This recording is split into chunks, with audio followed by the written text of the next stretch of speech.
Hello friends, સ્વાગત છે મારી ચેનલ ફ્લેવર્સ બાય સોનલ અને હું સોનલ.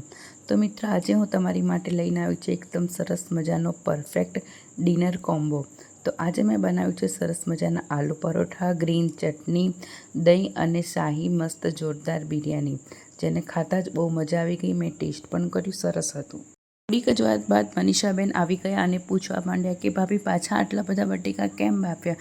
શું પાછું દમ આલુ બનાવવાનું છે? તો મેં હસીને કહ્યું કે ના ના, રોજ દમ આલુ ના હોય. તો આજે આપણે બનાવશું સરસ મજાના આલુ પરોઠા. તો એ સાંભળીને એ તો ખુશ થઈ ગઈ કે ભાભી, શું વાત છે, આપણે આજે આલુ પરોઠા બનાવશું? તો મેં કહ્યું હા, આજે બનાવશું આપણે જોરદાર અને સરસ મજાની ટીપ્સ સાથે, ઘરના સિમ્પલ મસાલા સાથે આપણે બનાવશું સરસ મજાના આલુ પરોઠા. તો એ ખુશ થઈ ગયા અને અમે બનાવવા માંડ્યા આલુ પરોઠા. તો પહેલાં તો સાંજ પડી ગઈ હતી અને 4 વાગી ગયા હતા, એટલે મને ચા વગર તો ચાલે જ નહીં. તો મેં મારી શુભ શરૂઆત કરી દીધી મસ્ત મજાની ચા મૂકીને. તો 4 વાગ્યા હતા એટલા માટે મેં ખાંડ અને ચાની ભૂકી અને આદું નાખીને સરસ મજાનો બનાવવા લાગી ચા. ચા થોડીક જ વારમાં બની ગયો હતો અને મને થયું કે લાવ પહેલાં ચા પી લો, પછી જ કામ કરવાનું સ્ટાર્ટ કરું. એ બનાવવાની હતી શાહી બિરયાની. બિરયાની માટે મેં સરસ મજાના દાવતના જે બાસમતી ચોખા આવે છે તે મેં લઈ લીધા છે. હું લઈ આવી હતી ખારેક. મનીષાબેનને ખારેક ખાવી હતી એટલે હું ખારેક લઈ આવી હતી. થોડીક જ વારમાં હું આગળ ગઈ અને મેં જોયું તો જૈનમ પણ કાર્ટૂન જોવી રહી હતી અને જૈનમને પણ ભૂખ લાગી હતી. તેથી તેને પણ મેં સેવ આપી અને તે કંઈક ફટાકડા જેવું સરસ મજાનું ફોડી રહી હતી. ત્યાં સુધી તો મારી પણ ચા બની અને રેડી થઈ ગઈ. એટલે પહેલાં તો મેં વિચાર્યું કે હું પહેલાં સરસ મજાની ચાની ચૂસકી લઈ લઉં, પછી જ આગળ બનાવવાનું કાર્ય ચાલુ કરું. એટલે મેં સરસ મજાની મીઠી અને આદુવાળી સરસ મજાની ચા પી લીધી અને હવે કરવાનું હતું મારું કામ ચાલુ. મને બહુ થોડી ઉતાવળ હતી એટલે મેં ઊભા જ પી લીધી ચા અને કરી લીધું મારું કામ સરસ મજાનું સ્ટાર્ટ. શાહી બિરયાની માટે મેં દાવતનો સરસ મજાનો જે ભાત પલાળેલો હતો તેને 5 થી 10 મિનિટ પલાળી અને પછી ગરમ પાણી સરસ મજાનું ઉકળી ગયું હતું, તેમાં મેં એડ કરી લીધો અને સરસ મજાનું હલાવી લીધું. હલાવીને એમાં થોડુંક તેલ અને સ્વાદ પ્રમાણે થોડુંક મીઠું અંદર નાખી દીધું. મારી ઈચ્છા હતી અંદર થોડી સ્લાઇડ હળદર નાખવાની, પણ મેં વિચાર્યું કે ના, અત્યારે જરૂર નથી, એ હું થોડું જ્યારે બનાવીશ ત્યારે એડ કરી દઈશ. ત્યારબાદ મનીષાબેન કરી રહ્યા હતા બટેકાનો માવો બનાવવાની, આદુ મરચાં લસણની શરૂઆત, અને હું બનાવવાની હતી હરી મસ્ત મજાની ગ્રીન ચટણી. તેની માટે હું ચટણીની તૈયારી જ કરી રહી હતી. ત્યાં તો બધા બટેકાની છાલો ઉતરી ગઈ હતી સરસ મજાની, એટલે તેને પીસી અને સરસ મજાનું મેશ કરી લેવાનું હતું. સરસ મજાનો વજન આપી અને એકદમ સરસ છૂંદો થઈ જાય તે રીતનો તેને એકદમ ધીરે ધીરે ઓછા બટેકા લઈ અને તેને સરસ મજાનું મેશ કરી લીધું.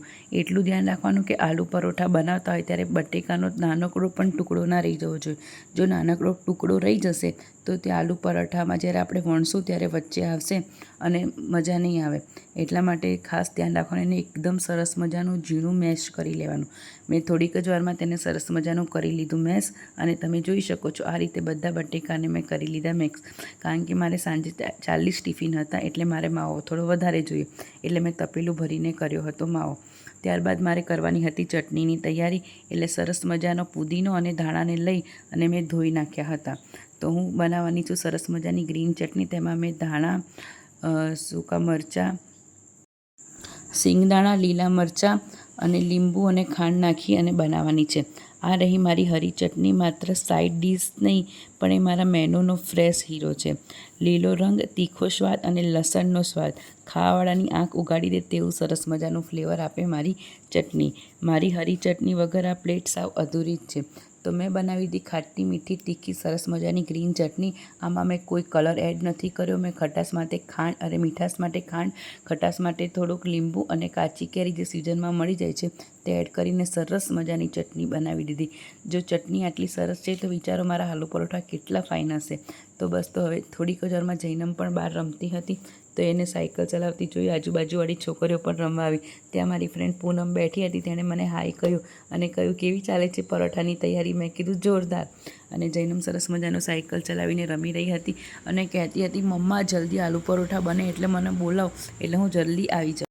હવે હું બનાવું છું મસ્ત મજાની મસાલેદાર બિરયાની. કંઈ પણ ફેન્સી વસ્તુ નથી, ઘરના શાકભાજીથી બનેલી શાહી રીત છે. ગાજર, ડુંગળી, કેપ્સિકમ, લીલા વટાણા અને ઘરના મસાલાથી બનાવી એવું જમવાનું કે ચોખા બોલી ઉઠે, ફ્લેવર્સ ભરીને બનાવ્યું છે.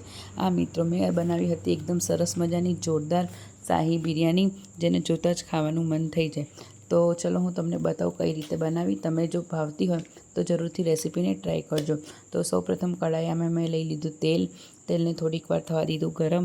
તે ગરમ થઈ ગયું ત્યારબાદ મેં તેમાં એડ કર્યા જીરું, સૂકા મરચાં અને તજ નાખી દીધા, તજપત્તા નાખી દીધા અને ત્યારબાદ મેં થોડા વટાણા અંદર એડ કરી દીધા. વટાણાને થોડીક વાર અંદર એકલા થવા દેવાના છે, કારણ કે ફ્રોઝન વટાણા છે મારી જોડે, એટલે વટાણા થોડીક વાર હું અંદર એડ થવા દઈશ. અને વટાણા થોડા થઈ જાય બાદ એના થોડાક જે ઘરના સમારેલા શાકભાજી છે તે એમાં એડ કરવાના છે 1 by 1. તો પહેલાં તો મેં વટાણા બધા સરસ મજાના ધોઈ અને અંદર એડ કરી રહ્યા છે. થોડીક વાર તેને મીઠું નાખી અને ચડવા દેવાના છે. ત્યારબાદ જો સરસ મજાના સતળાય છે, જીરું વટાણા કરતાં વધારે જીરું દેખાશે. હા મિત્રો, બિરયાનીમાં જીરું હોવું જરૂરી છે.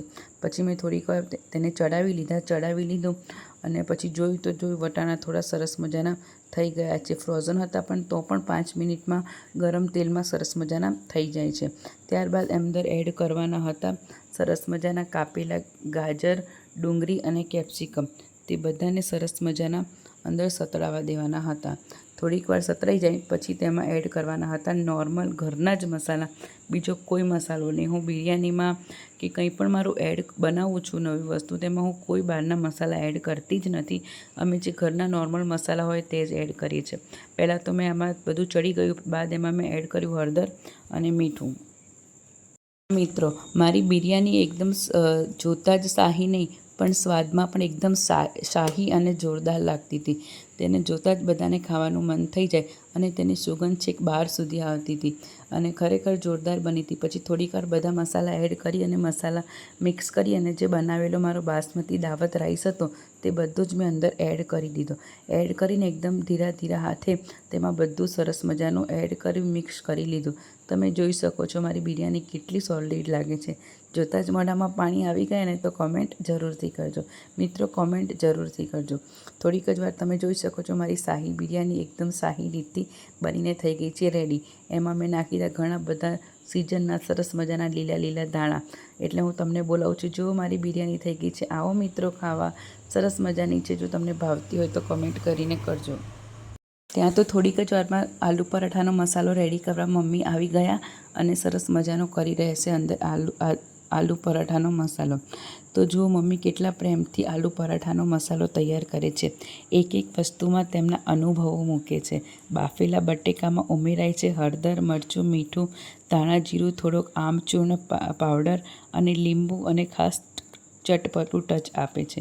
મમ્મી કહે છે મસાલો એવો હોવો જોઈએ કે જેને સૂંઘતાં જ ભૂખ લાગી જાય. અને ખરેખર મમ્મી એવો મસાલો બનાવ્યો હતો કે જેને સૂંઘતાં જ આપણને ભૂખ લાગી જાય.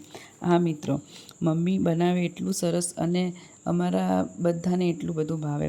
ને ખરેખર મમ્મી બનાવે એ મસાલો ઘરની દિવાલ પણ અમારા ઘરની મહેકી જાય.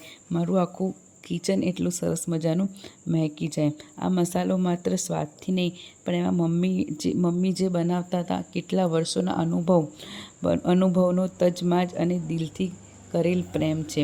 આવા પરોઠા કોઈ હોટલ, કોઈ ઢાબા કે કોઈ રેસ્ટોરન્ટ તમને ક્યાંય નહીં મળે. ફ્લેવર્સ બાય સોનલ અને આજ મારા ટિફિનમાં તમને આટલા સરસ મજાના પરોઠા મળશે જ ખાવા. તમને લોકોને આ પોઝિશનમાં મને જોઈને હસવું આવશે, પણ આ મિત્રો બનાવવાના હતા આજે મારે પરોઠા. એટલા માટે હું તમને બતાવું છું. આ પ્યોર ઘઉંનો લોટ છે. આમાં કોઈ મેંદો કોઈ નહીં. અમે સરસ મજાનું તેલનું મોણ નાખી અને પ્યોર ઘઉંનો લોટ જ કરીએ છીએ. મેં તો 2-3 ટ્રાય કરી પણ મારાથી સરખો વણાયો ને ત્યાં જ મમ્મી આવી ગયા અને મને શીખવાડવા માંડ્યા કે સોનલ આ રીતે મોટી રોટલી કરવાની છે અને એમાં એકદમ ફૂલ માવો ભરવાનો છે. માવો બિલકુલ ઓછો હોવો જોઈએ નહીં. મારાથી એકાદ આલુ પરોઠો બગડી ગયો ત્યાં જ મમ્મી મને એમની પરફેક્ટ રીત શીખવાડવા અને તેના અનુભવો કહેવા મારી સાથે આવી ગયા અને બિચારા બેસી ગયા અને મને શીખવાડવા માંડ્યા કે આ રીતથી તમે આલુ પરોઠા બનાવો તો સરસ મજાના આલુ પરોઠા બનશે. માવો પણ બહાર નીકળશે નહીં અને માવો ભરપૂર માત્રામાં ભરવાનો, જેથી આલુ પરોઠા ખાઈએ ત્યારે ખરેખર એવું લાગવું જોઈએ કે ના, આપણે આલુ પરોઠા ખાઈએ છીએ. એ રીતે એમના અનુભવો શેર કરતા હતા અને મને સરસ મજાના શીખવાડતા હતા કે આ રીતે તમારે બનાવવાનો છે સરસ મજાનો આલુ પરોઠો. જો કેવો છે સરસ મજાનો આલુ પરોઠો. તમને જોતાં લાગીને ભૂખ? સાચું બોલો અને કોમેન્ટ જરૂરથી કરો. કોમેન્ટ કરતા જ નથી એટલે કોમેન્ટ જરૂરથી કરો. ત્યાં તો મેં લઈ લીધું હતું તેલ અને સરસ મજાનું આગળ પાછળ તેલ ચોપડી અને શેકતી હતી સરસ મજાના પરોઠા ગરમા ગરમ પરોઠા શેકતી હતી અને બીજી બાજુ થતું હતું ગરમા ગરમ પરોઠાનું પેકિંગ. મેં 10-15 પરોઠા ઉતારી લીધા હતા અને બસ હવે ટિફિન પેક જ કરવાના હતા. ત્યાં તો મારી ડીશ મેં રેડી કરી દીધી હતી, તમે જોઈ શકો છો. જેમાં છે મારો શાહી બિરયાની, આલુ પરોઠા અને દહીં અને ચટણી. આ રીતે અમે બધી બિરયાનીના જે પેકેટ જે વધારે ઓર્ડર્સ આવ્યા હતા એને અમે આ રીતે પેકિંગ કરીને આપ્યું છે.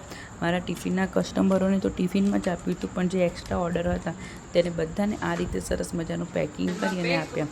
ત્યાં તો હું આવી ગઈ અને કહેવા લાગી કે જો પહેલાં મૂકે આલુ પરોઠા, પછી મૂકી બિરયાની, પછી મૂકી મસ્ત ગ્રીન પુદીનાની ચટણી અને મસ્ત ઘરનું સરસ મજાનું દહીં, જેને અમે પોલિથીનમાં પેક કરીને રાખ્યું છે.